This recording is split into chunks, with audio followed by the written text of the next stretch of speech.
me in like how I see it is that it's like horizontal, but how you see it, it's vertical, and I want it to be horizontal. Yeah, but like when it comes out on the video, it's gonna look good. It's gonna look good. Okay. Anyways, we're live right now, man.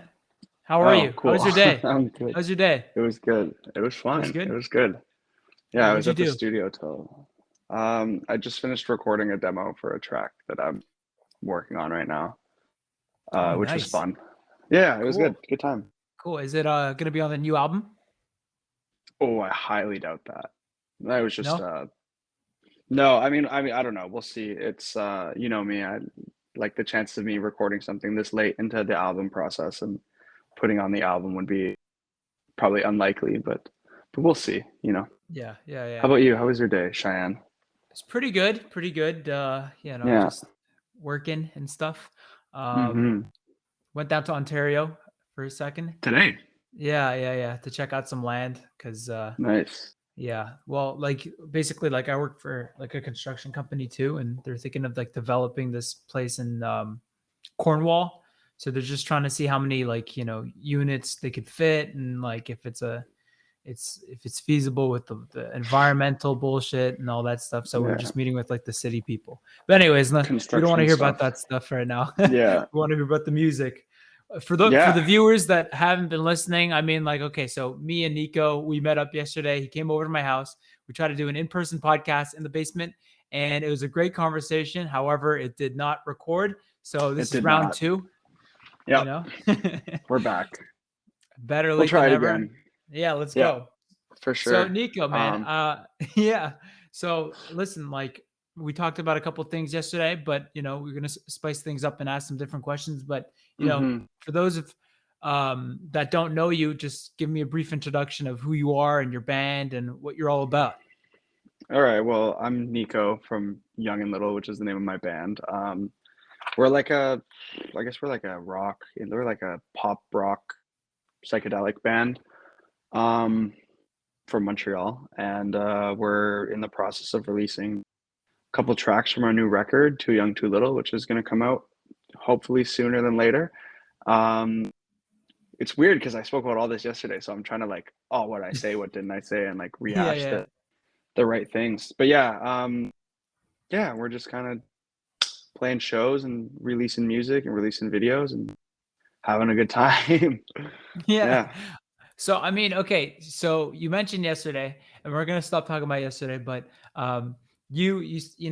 your strategy in terms of like what I've got gathered from yesterday is that you're not just like a musician making music. You're kind of seeing everything from like a business management type of aspect. You want to make Hmm. this like an experience for the audience, for the people Yeah. who are actually there. So you throw on these big events with these big shows. Can you tell me a little bit about like the business angle and how you're kind of going forward with your musical career? Yeah. So, I guess just to give some context, because, and this is going to take us a couple minutes to stop bringing up yesterday, but we spoke so much in depth about the shows and Repeat the everything same yesterday. shit. Yeah, yeah, yeah, yeah. Yeah. Yeah. Tell the um, audience. Don't tell me. so right. We do shows. We do. I try to put on big performances when we do show. Or big is a big word, but as big as I can do at this stage in the career of the band, and given the size of how many people we could pull, we like doing like real like a night of entertainment and have it be more just like more than just going to see your buddy perform a show at a bar. Like really try to make it something that you'd go see an actual artist do, because I think it's important to set the bar for the kind of production value you want in a show, and have it be like, oh, it's something memorable that someone would go back and watch, and talk about the business aspect of it. It's something I take really seriously to make sure that the production quality of everything Young and Little is super top notch, because I want it to be in parallel with the people who do this as a career, because that's what I aspire to be doing at some point. So it's important for me that we get to that level and not have production be something that gets in the way. So we do big shows, big again. We do full production shows, like something that would be worth going to see, and hopefully we make it, Yeah, you as you fun for the mentioned people as possible. Yeah, for sure. You mentioned that like you like Kevin Parker and the kind of spectacles they throw with Tim and Paula live.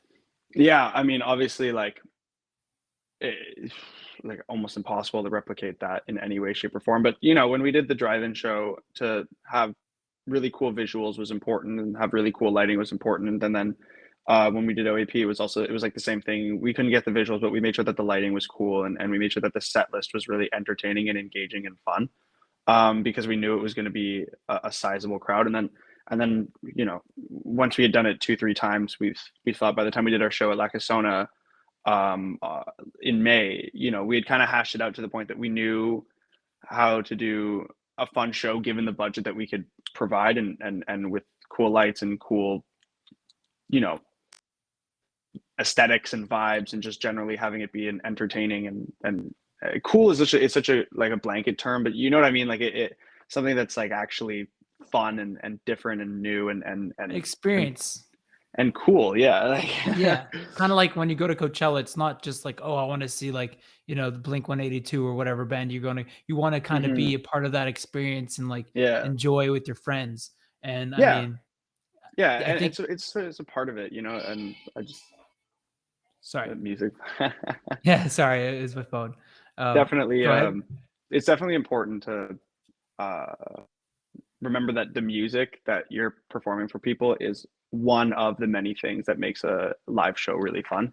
Um, and I think that it's easy to get wrapped up in like, oh, we got to put on a really good show. I mean, you have to be super tight. You have to be like a well-oiled machine and rock solid, and we try to be for sure.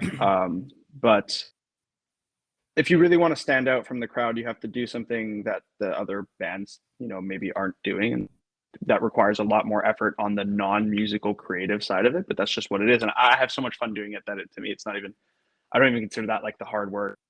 To me, that's like that's the exciting part.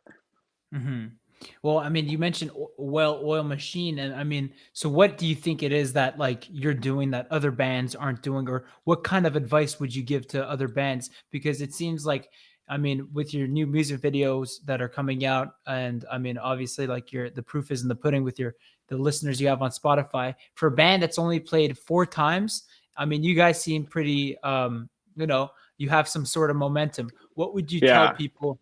Uh, like what would you give as advice for someone who's like thinking, they're playing music in their basement, like, oh, like it's too hard to get out there and do these things, like what would be like Nico's first kind of piece of little advice? My first piece of advice, my first piece of young and little advice, stupid plan words. No, it would definitely be like, make sure you have great songs. Like, make sure if you're playing in your basement and you're trying to be like, okay, I want to show people my music, you better have some good songs. And I'm not even in a position where I'm like, oh, my songs are good or not good. I do better than I did 2 years ago, and 2 years ago I did better than I did 2 years before that. So hmm it's kind of just like you grow organically.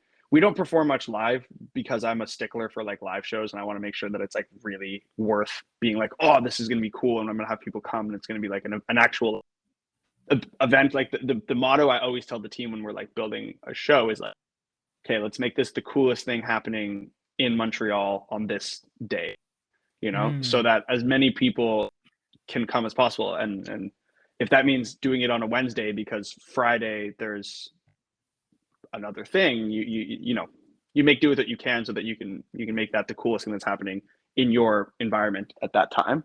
So I think a big piece, if I could if I even could give a piece of advice, I don't know if I'm you know far enough down my career to say that I could give advice, but if I could, I would say, um, make sure that you're patient, and make sure that you're, um, like, if you're trying to get good numbers on your stuff, make sure you're coming with top notch quality, because if you're not, you're going to get eaten alive by people who are, doing that. And there's 1,000 people that are putting in the quality requirements that are necessary to be, at a level that is worth listening to, I think, hmm or like radio ready or whatever you want to call it. hmm Yeah, I think you're definitely working hard, but you're also working smart.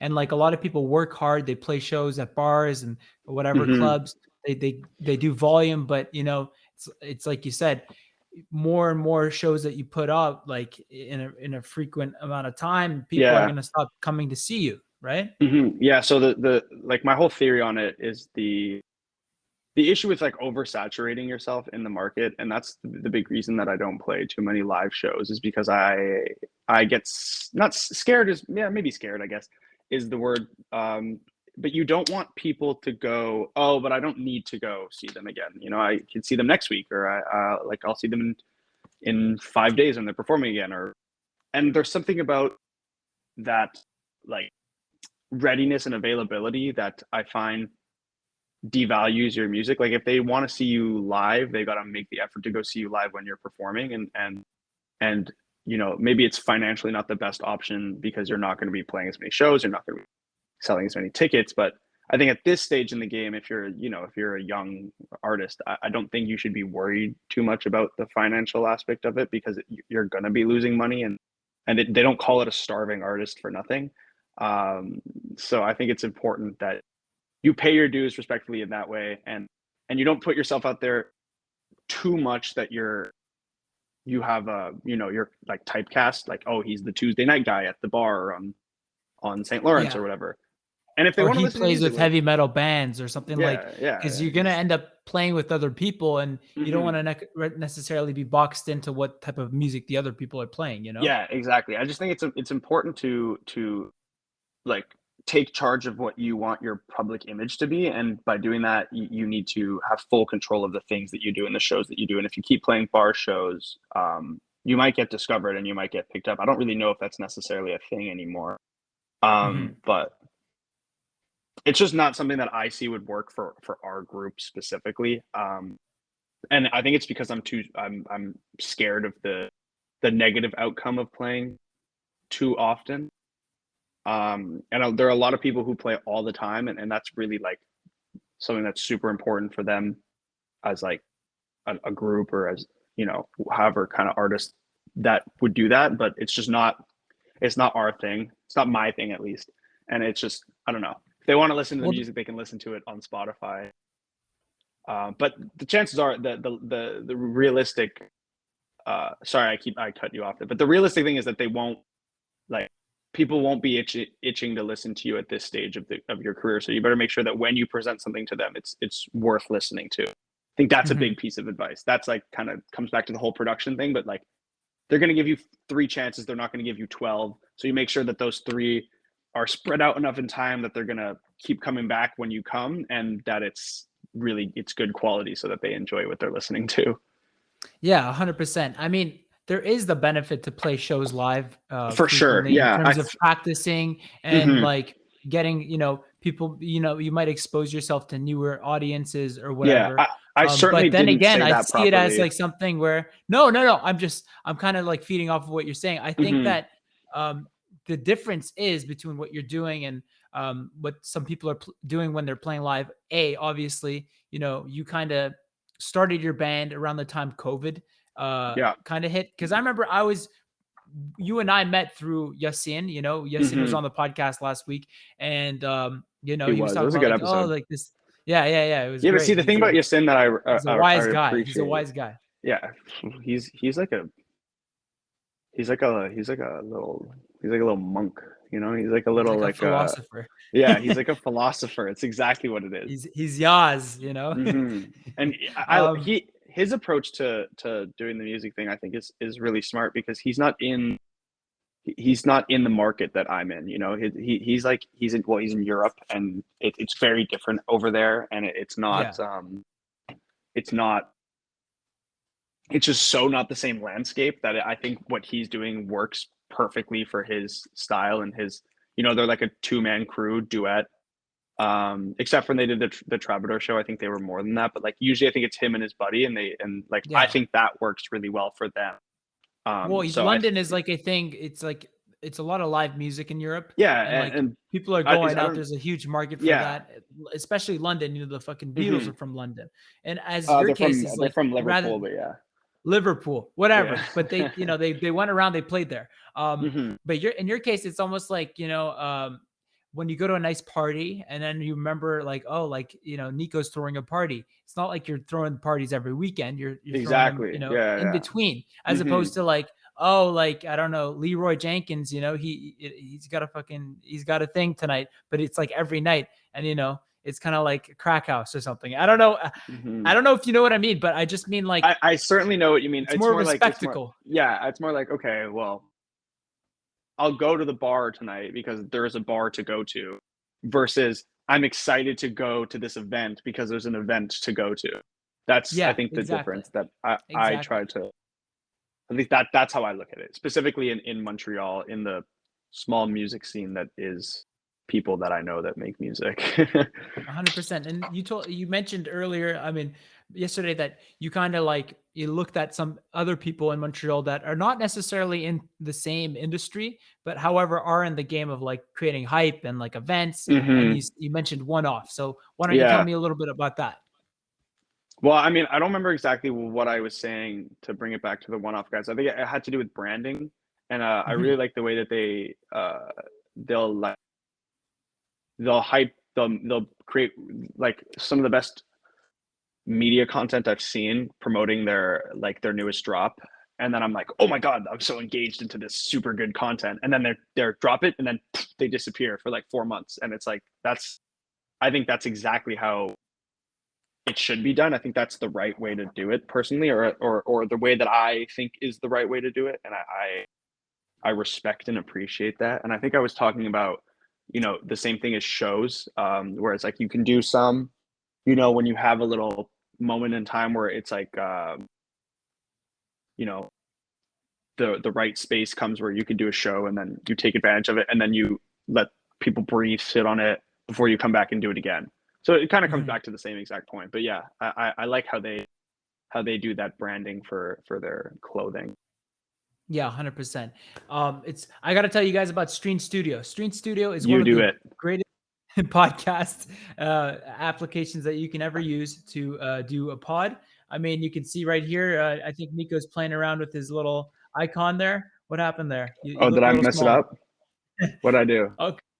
I don't know. You did a little something, but look, we could change it up like that. We could do some Oh, little cool ABC. I mean, in case you want to have a little fiesta, a little Stream fiesta. Stream has yeah. that. I mean, it's the easiest platform I've ever used. Stream actually allows a person who is not really great with technology or doesn't know how to use Logic or Final Cut, Probably whatever move it it is, closer to my face. yeah, to make a podcast. I mean, Nico, you're using Stream right now. How great is Stream? How easy was it So to great. set up? It took like 3 seconds, right? Easiest, greatest thing I've ever done. Except Yeah, it for was. yesterday. But other than yesterday, it was the easiest, greatest thing ever done. Well, let's not blame Stream for yesterday. Yeah. Yesterday was the basement. The connection in the basement Yes. is not good. It's a complete disaster. But Yeah, it Stream was has nothing to do unfortunate. with that. Stream is one of the greatest podcast platforms you can ever use, Stream Studio, and I highly recommend you use it if you ever want to start a podcast today. All right. So yeah, One Off is like definitely they do good shows when Hmm. they do it, and the drops obviously they're Yeah. very cool. But I think what they also kind of do, and what you kind of do, is you're trying to build a community, and you're not trying to make it just about me, the music. You're trying to give them a good experience, and give them a good product. Yeah, I think that's important and necessary, and something that shouldn't be taken for granted, which is like you're asking a lot from people to like lend you their ears, lend you their time, lend you their money if it's, clothing or a show. You're asking a lot, and like you better provide, if you want to like actually do something with it, you better provide a service that they're going to be happy about, because if you don't, then you know it's not going to last long. The legs won't grow. So yeah, I definitely, I think that, I guess, customer experience, it's turning into like a business podcast. But yeah, it comes back down to it. You got to make sure that they're having a good time, that the show is going well. And I think the drive-in show was super cool. And we had the cool visuals, and I really, we weren't that good back then. Like, I'll be honest, I wasn't, at least. I'm not going to say we. I'll take a lot of the hit for that. Um, and the fact that we've been able to grow, but we still had a cool show back then, gave us the confidence to keep going. So it helps in all facets of it to just be able to give people something that they're going to remember in a positive way. Yeah, 100%. Hmm. I think that the drive-in show that you guys did there was kind of like, that was one of your first shows, right? Yeah. That was our first show, actually. So how was that? Because you guys went on a big stage. It wasn't like a regular, like, oh, like, No, it was a it kind was of a like a big step. festival stage. Yeah, it was a festival stage with the biggest LED screen. It was a drive-in movie theater, and we got the visuals. They were done uh, by a guy who I'm completely blanking on his name right now. It'll come back to me eventually. And he just like did the coolest visuals. And we were able to set them up so that they would work with each song. And it was so undeserving of us to play on such a massive venue, and to have like the amount of people that came. It felt like a sea of people, or a sea of cars, I guess, because it's a drive-in. So it was really, kind of something special for me as a individual. I think the guys would probably say the same thing too. And it was a cool show. Um, it didn't sound great. Like I watched it back like a year ago, and I was like, ooh, we weren't very tight or well oiled at all. But the you know the core of it Well, was great. that comes with Yeah, time and practice. I mean, yeah, but for sure. the fact that what I kind of see in that is that like you guys stepped on that stage and then you got accustomed to it and you're like, okay, Hmm. let's keep doing shows like So this. that's exactly what it is. I remember we went out after, obviously, to celebrate the show, and I don't remember who it was. It could have been Henry or someone in the band was like, well, I guess we can't. I guess we can't downgrade now, right? Like we could only, you don't want to go back to doing bar shows Yeah. after doing such a big venue like that. But we were just so lucky, obviously, that the people at Concordia were like, yeah, you guys can come play. And then the same thing happened with OAP at McGill. Like that's such a OAP is a well-oiled machine, so they just let us do our thing. And then when we did La Casona, it was the same thing. And yeah, now we're just now we're just doing shows, having fun with it, and Nice. making sure people have fun too. Yeah. Cool. I mean, like not playing too many shows gives you the opportunity to kind of work on the music too. Yeah. And then obviously releasing songs. I haven't even talked about the songs that we're releasing, which is like probably the most important part, is where we've been releasing singles, sporadically throughout the last 6 months leading up to our album. We haven't, our next one comes out, July 1st. So this will be like the exclusive official release date, because what day are we today? The 21st? We're the 21st. Yeah. I was Yeah. thinking like, So fuck, I should play like air horn sounds like, woo, like, yeah, no, yeah. I So wish I I had think like a little DJ set. Like, yeah. Like, you heard this it here Friday we're, first. yeah, you heard it here first, indeed. This Friday I'm going to release the official like release, you know, thing, I guess, like post. What day? What day did you say? July 1st. July 1st. July Friday, 1st. July 1st. July Yeah. 1st. So you can use this as an announcement. Ladies and gentlemen, July 1st, Young and Little's single is Missing coming You. out. Yeah, it's called Yeah. Missing You. Yeah. Missing You. Missing You Yeah. is coming out. Cool, man. That's That's awesome. yeah, and Mother did well, and it's still doing well, and Place for Me did like astronomically well in our sense. Some people would say that those numbers are nothing, but like Place for Me was the first time I could like, I could like take a breath and like, okay, we're starting to be decent. We're not throwing darts in the dark, or whatever the expression is. But yeah, Yeah. yeah, it was And fun. I mean, It's fun. you had some music videos to go along with that, which is kind of cool because like I like the music video I did for On My Mind and then Ocean's Babe, they were both used with Ryan Khanna, like, and also Funland. Was another song I did, and like Ryan Khanna, like he's a great guy to collaborate with, and Yeah, he does like some pretty cool shots, like. And then I yeah. saw you were using Ryan. I am using Ryan. So when I watched the On My Mind video, I was like, wow, this guy's amazing. He's just like, so talented. I need to get him on my video. And then he kindly said yes. And this was the first time I was producing a music video by myself. So like I was in charge of getting the director, and getting the actors, and getting the venue, and doing all that. So when I got him, it was like a big relief, because I was like, okay, at least if everything else is horrible, we have a good director. And then Yeah, he just killed it. Like we got Sate brothers, and we got a great actress, and we got a good actor, and just everything really came together super easily. And it was one of those things that I was super thankful that that it played out the way it did, because I'm really proud of that video, and it did super well, and then I'm just happy about it through and through. And it was a lot of work, but it was a lot of luck that played in my favor as well. So yeah. And When Ryan you is made, just exceptional. yeah, he's great. When you made that music video, did you guys kind of like work together, thinking about like mapping out what do you guys want to necessarily do? Like, is Yeah, it gonna be yeah. a So storyline? Ryan and I went to dinner at the restaurant that it was filmed at, and we were like, okay, we're gonna do this, and maybe have some shots over here and some shots over there, and yeah, and then we did all that. I told him the storyline. He liked it. He ran with it. I showed him the animation, because that was like the first thing we got done was like the animated parts of the video, and then you know it all slowly came together. And then the day of shooting, we had like a 12-hour shoot, 7 a.m. to like or 9 a.m. to 9 p.m. something like Wow. that. Damn, he wasn't Yeah, it complaining. was. He wasn't like, fuck. I Or mean, he's, by the end of it, his crew was like, they were beat. Poor guys, like yeah. the guy who's on camera. I'm blanking on his name as well. I'm not great with names. I apologize. But he was, by the end of the day, poor guy was holding like a 30, 40 pound camera the whole day, Oh my moving God. around with it. And It was a yeah, good it was just workout. It was a good great workout. workout for sure. He's a stronger person now. It's so funny Yeah. though. Like just thinking about you and Ryan together, because like I don't know, man. Like it's just like it's funny to see like worlds collide. You know? Yeah, it is. Well, I think it's cool that like, um, if I've known Ryan my whole life, right? Because he went to the same high school as me. True. Yeah. Yeah. Yeah. Um, and I just think it's cool that like 5 years ago, I wouldn't like, I don't think I would have thought I would have spoken to Ryan again. Like it would never cross my mind. And then you Were come you to a guys point where like, friends like back in the day? oh no, he was older than me, and so I didn't Used to really beat you interact. up. No, I never really interacted with him much.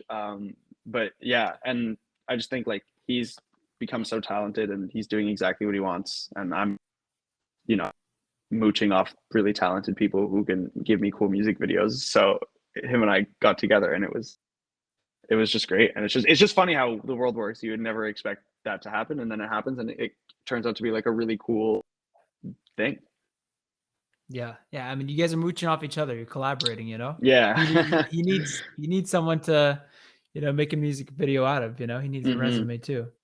Yeah, for And then sure. you guys, so that was one music video. Did you use them again for the other one, or was there? Well, no. So the Place Me music video was the first one, and then the second one was Mother. The Place Me music video we did in studio with a with a production company out of Montreal.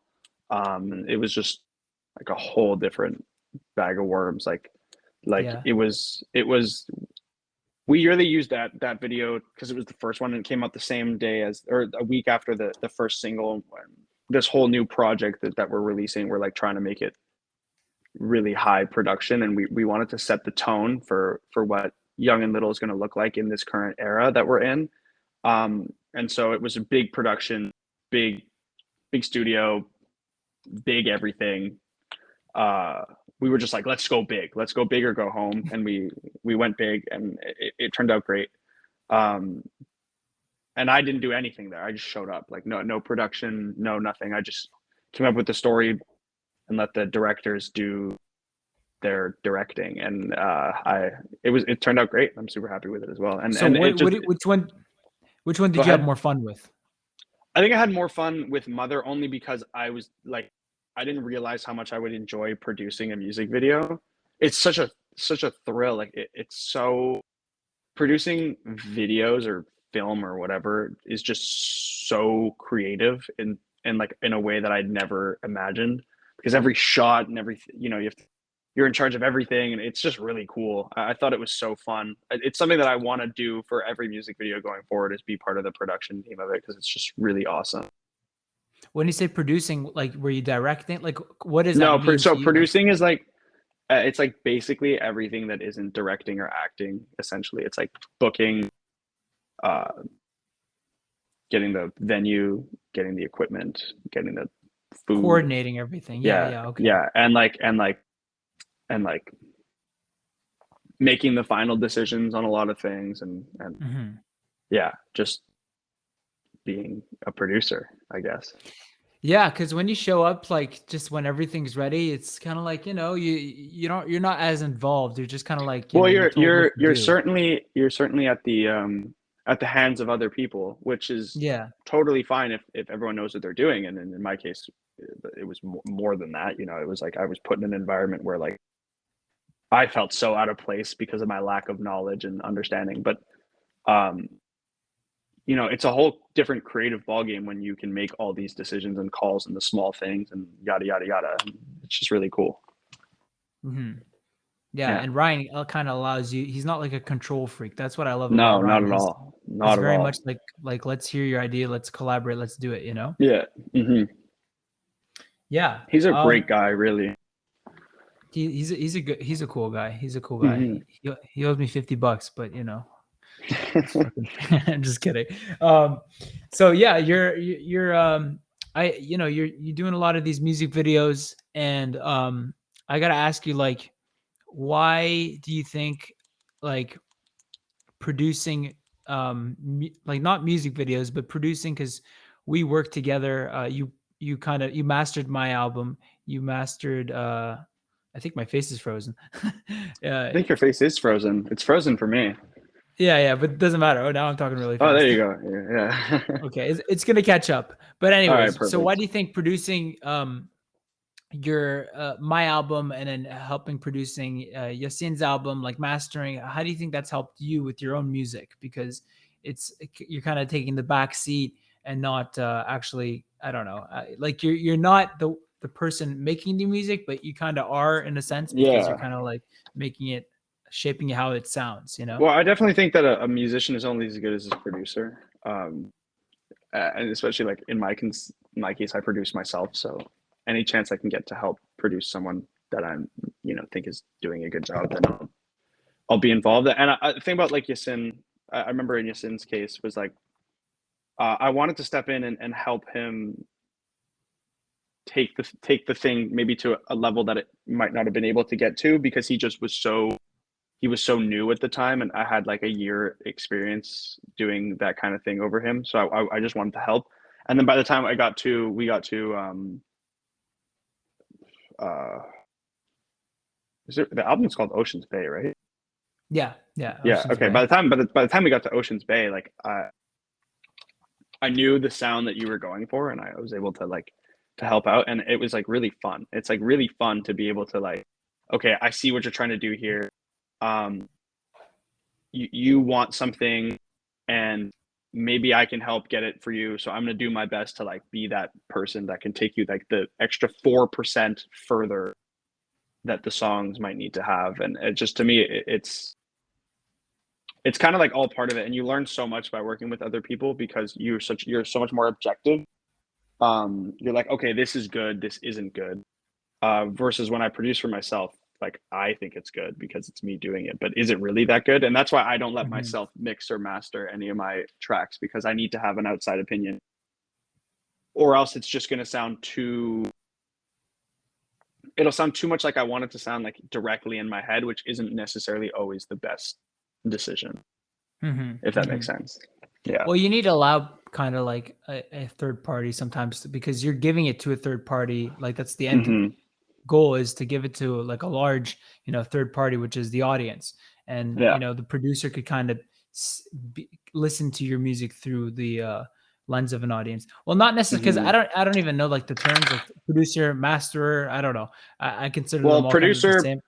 producer produces, like actually involved in the production of the song, like the beats or the doom doom, you know, any melodic, Because any of that. you more so mastered But then Ocean's Bay, mixing, and yeah, yeah, and mixing and mastering. So I didn't do any producing on that record on yeah, Ocean's Bay. I did barely any on Yasin's album, his first one. Um, but it was me. mixing and mastering is more like putting together the sounds Yeah. to come to like the to bring everything that the writers and the singers did to like have it come together. It's to kind of make like, it palatable to like yeah, you a guys person. gave me all the ingredients and I just put it in a blender and I blend it the way that I thought it should be blended. So I'm Yeah, just yeah, for answering. sure. No worries. So yeah, I mean that gives you a good base to kind of put it on top of your own music, and um, you know, but Hmm. also it also makes you realize, oh, like maybe I should give it to someone else because this is what other people have done. They've given it to me, so it's like when it's your own music, you're gonna pass it on to someone else. Yeah, yeah. I think people should definitely uh, outsource mixing and mastering because unless you've gone to school for it, which most of the people that I speak to in my direct environment that are trying to produce music or make music have not gone to school to be an engineer. You should outsource to an actual engineer. He knows what he's doing, or they know what they're doing. Like Hmm. they will be on job for sure. Hmm. Yeah. What do you think your biggest pain or like problem, or like what do you think are some of the big stumps that you're gonna have to get over to move forward? Currently, Yeah. um, I think.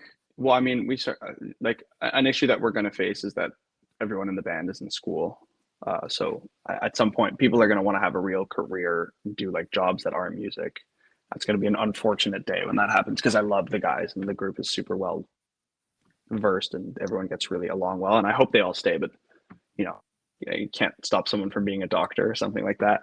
Yeah. Um, so that's probably an issue that we're going to have to face. And maybe another issue that we're going to have to face is that our team is really small and we're looking to get, you know, people to help out, like actual industry individuals. And hopefully if that happens, we can actually start doing shows outside of Montreal or, bigger venues or opening for artists. And I think that's what we're looking to do. At least that would be the logical next step in my opinion.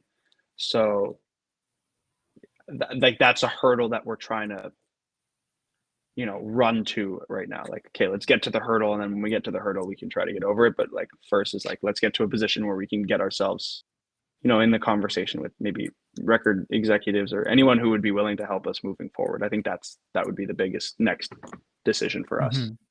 Do you ever worry about like the control you'll relinquish if that ever happens? Like, because at the moment right now you're very in control of a lot of Yeah. the shows and stuff that you're doing, and I'm certainly in charge of everything right now. So I don't think it would be an issue. I don't like I can imagine that we would only sign or be associated with someone who understands what I'm trying to do, and I'm not trying to do anything, unorthodox in the music industry. So I don't see it being much of an issue. And usually I would be just happy to work with someone who's on the same page as us. And I don't think that's a big ask for a individual in the record industry. And I don't think an individual in the record industry would think that I'm too overbearing or over controlling of the project at the moment. So I don't think it'll be too much of an issue, but I guess that'll be a good problem to get to, because it'll mean we've gotten to that place.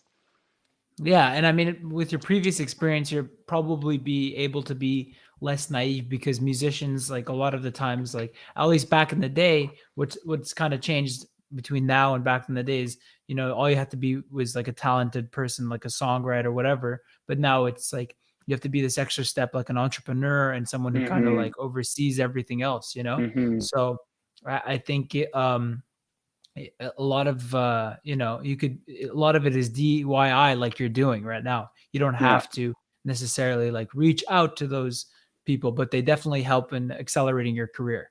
Yeah. I think there's a lot of it that's like the barriers to entry are both like way bigger and way smaller because of the internet.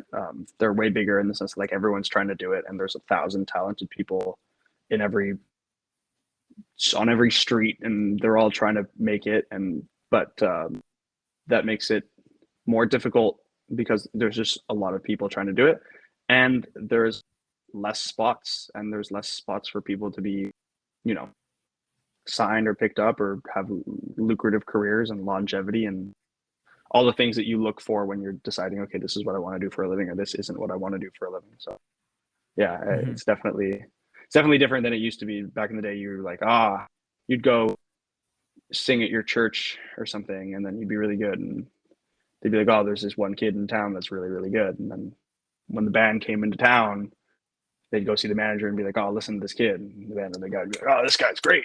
Bring him to Yeah, LA. yeah, And go to LA and yeah. yeah, yeah. And then they become Elvis or whatever, you know? Exactly. Yeah, I mean, the landscape has definitely changed. Everyone's on, technology has very much made us more connected, and I mean, it's Mm-hmm. a lot of it is for the better, I think, and then I mean, you could say some of it's for the worst because I don't know, but I think it's better because like we have so much more information, and it's like we don't need to be lost because there's always like someone or some place that has information on the internet. So like how much do you do in terms of researching when you want to like do you do any at all or do you kind of just figure it out on your own? Like Researching for what?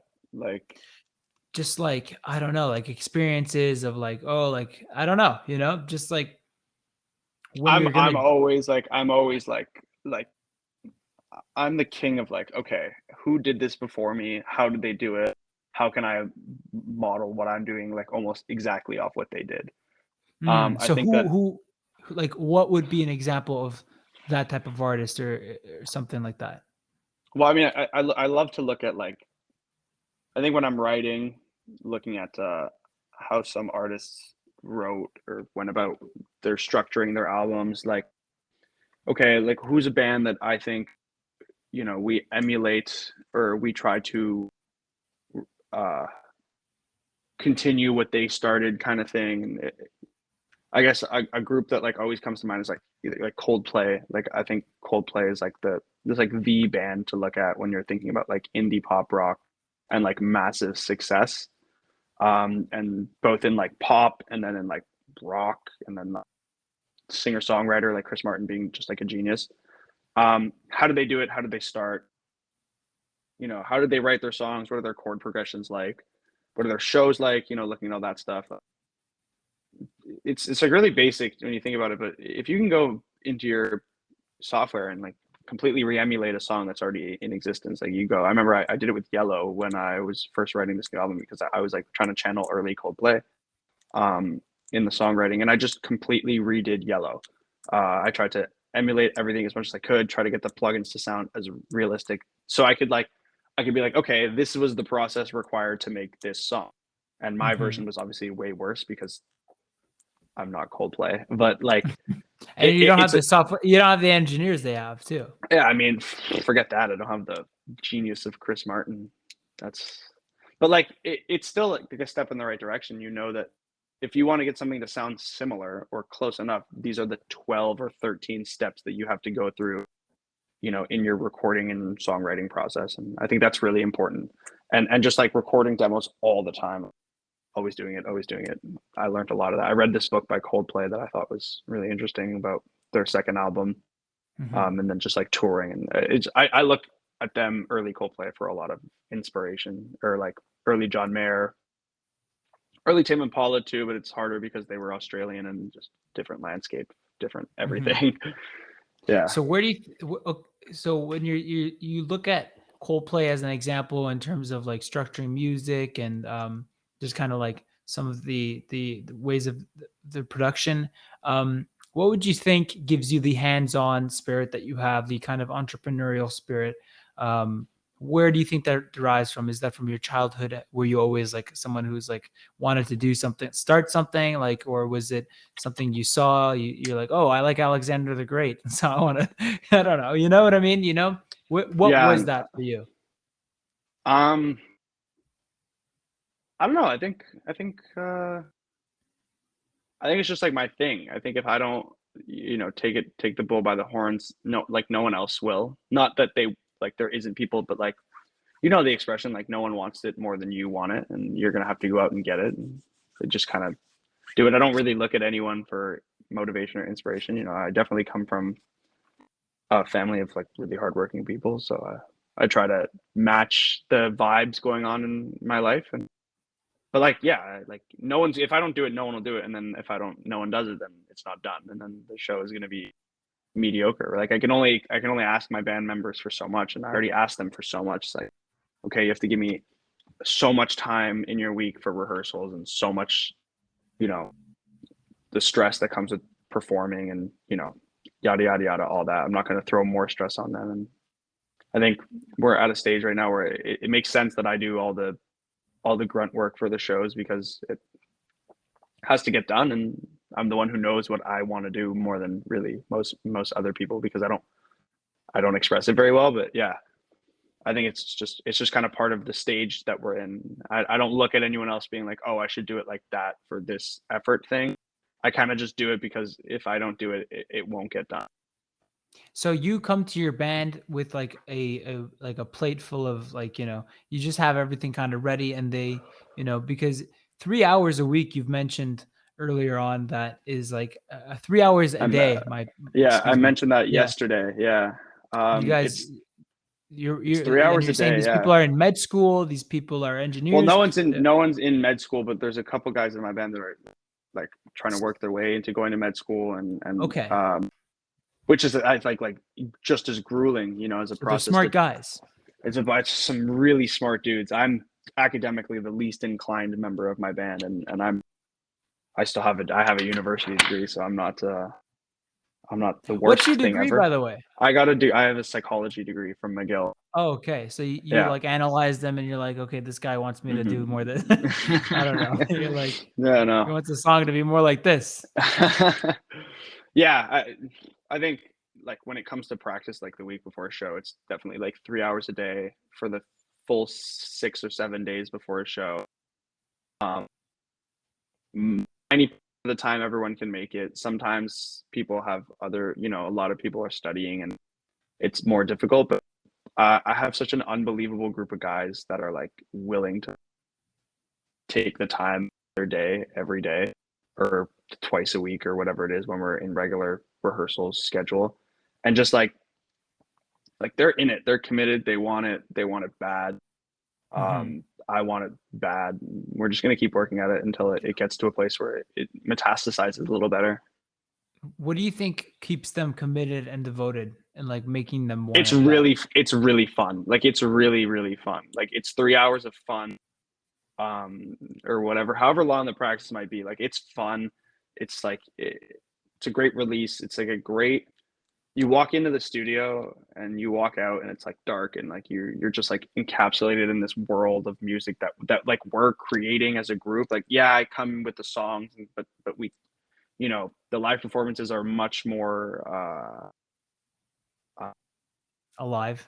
immersive, yeah, and like just like generally require like the band members doing the band members stuff. So it's quite pleasant and just super fun.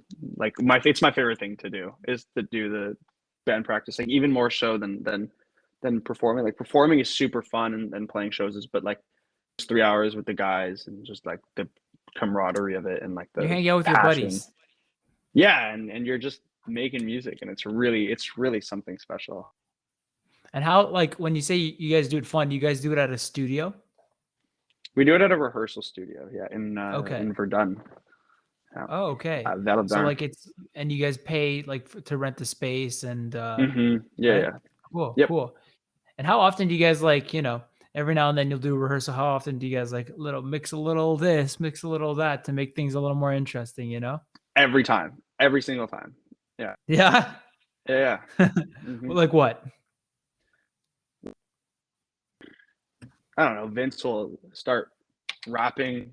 You know, he loves like one of the baby or something. I don't know. And he'll Oh, like okay. start. Yeah, yeah. He'll start like rapping or you know, someone will be like, "Oh, what if we cover this song?" And then we just like start playing it because it's a bunch of like everyone is such a talented musician in my band, and they can just pick up and go. And like, we added "Slow Dancing in a Burning Room," the cover, in our last set 3 days before the show because I went out and I came back. We took a break and I came back from the break and Shane, the guitarist, was playing "Slow Dancing in a Burning Room," and Nathaniel, the other guitarist, was like on the drums, and we were like, "Yo, let's just jam this song out." And then everyone got on their respective instruments and we played it and it sounded great.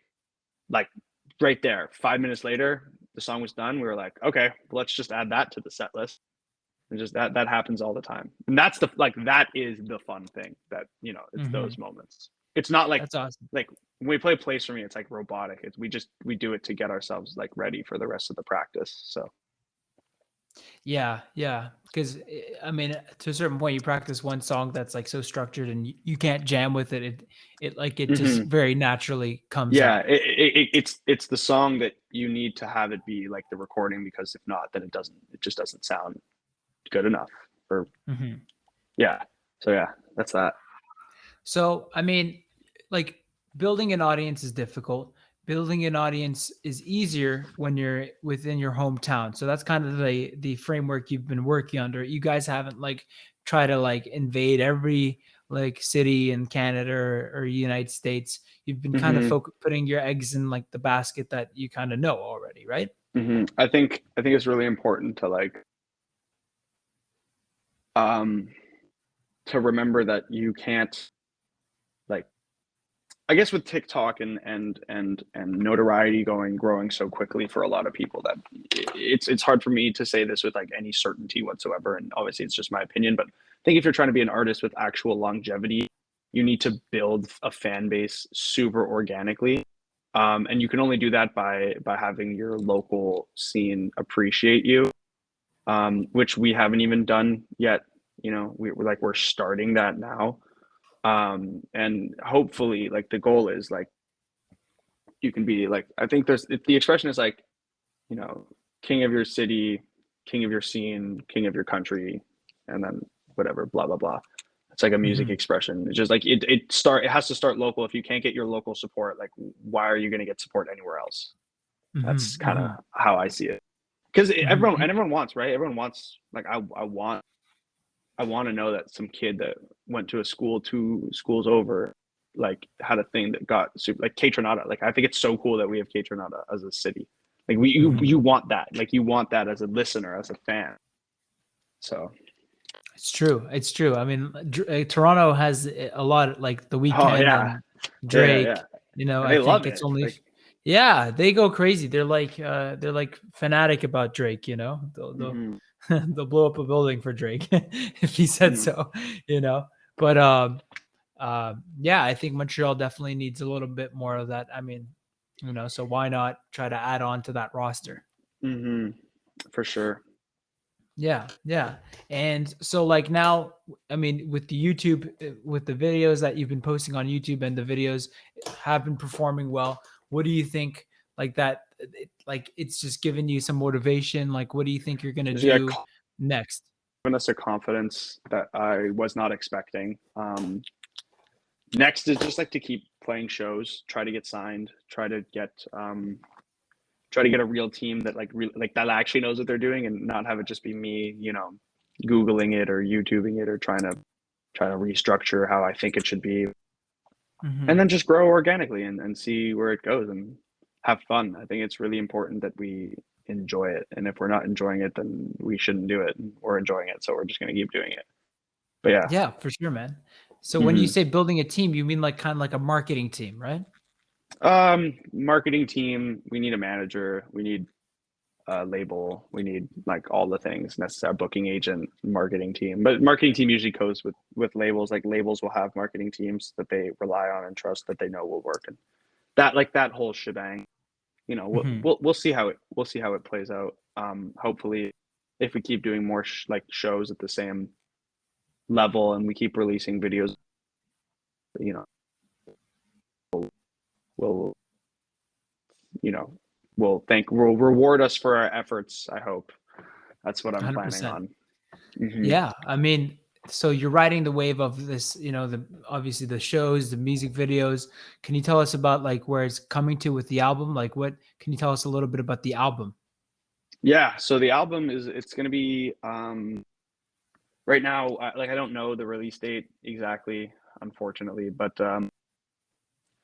it's a it's a 10-song album. Has a lot of great tracks on it. Place For Me, Mother, and stuff. Missing You obviously comes out in July. I don't know. I don't want to give away too much of it, but I know the people who have heard it have said they enjoy it, so it makes me reassured, and it feels like, a genuine response from those who have heard it. And we did a listening party back in March of the whole album. people seem to be really engaged in it. And you know, we play songs at our shows, and you know, we have this one song called Fantasy, and I wasn't sure if it was worth putting on the album. And then I had two guys come up to me after our last show, and they were like, "Yo, that was my favorite song." And I was like, "Oh, that's you know, that's all the reassurance I need that someone's gonna like it." And you know, it doesn't happen very often that people will like come up to you and tell you that they like your stuff. So it means that it's worth keeping for sure. So that's kind of where the album's at right now. I'm excited to release it, promote it, and perform it. I'm so excited to keep performing it, and it's just like it's the best thing ever being able to perform these songs that I wrote and that the guys and I were able to like make even more exciting live, and that whole thing. Hopefully it continues, like the slight momentum that we've built in the last couple months continues into the album release, and we're able to put ourselves in a position to like actually do something with it. That'd be fun. Like a tour? Like a tour, that'd be cool. I would totally do a tour. If you're listening and you're like, "Oh, I want to put these guys on a tour," do it. Put us on one. Awesome. Well, I mean, listen, Nico, I mean, we've told them as much as we could. The people, if there's anything else that you think you should mention on the pod, you know, now's your time. Go listen to Missing You on July 1st when it comes out. Make sure you go look at the music videos and listen to the songs on Spotify, Apple Music, Amazon, all the sites that you listen to your music on. It'll be there. I think you'll have a good time listening to it. So, and if you don't, DM me on Instagram and tell me why you hated it, and I'll try to fix it for the next time I do something. Awesome. Well, thanks for coming on the show, man. Shayan, thank you for having me. I will do this again for sure. Yeah, man, for sure. Okay. Alrighty. All right. Thanks for listening to the Shayan Show, everybody. See ya.